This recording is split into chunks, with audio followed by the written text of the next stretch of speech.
Mga alaga natin, malinis na yung aquarium nila.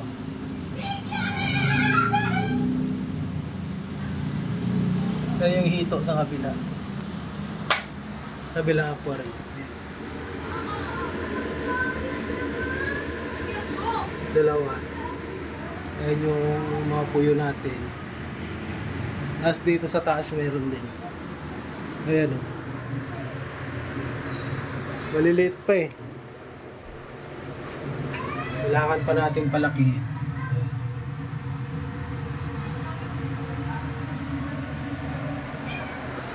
Malaki ang aquarium nitong isa kasi matapang to eh. Malabo eh. Ito yung dalawa, linaw.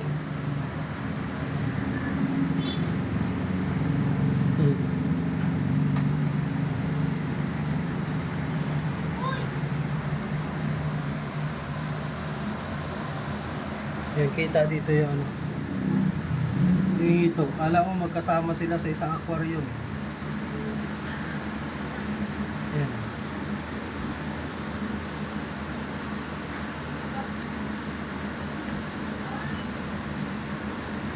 Kaya mga master, anong isda sa inyo to? Yan. Meron ditong sungi. Yan.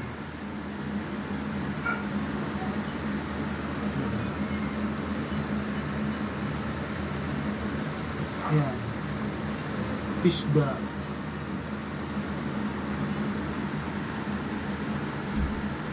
Kaysa mag-alaga ako ng mga goldfish, yan na lang.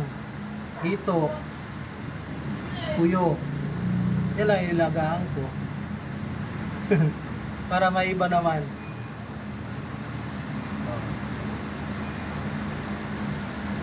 Yan. Sunod mga master, update ko na lang ulit kayo kung lumalaki ba sila.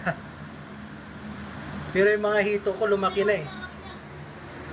Yan, may maliit dyan na isa, yung lumulutang na. Pero yung isa malaki talaga. Yan.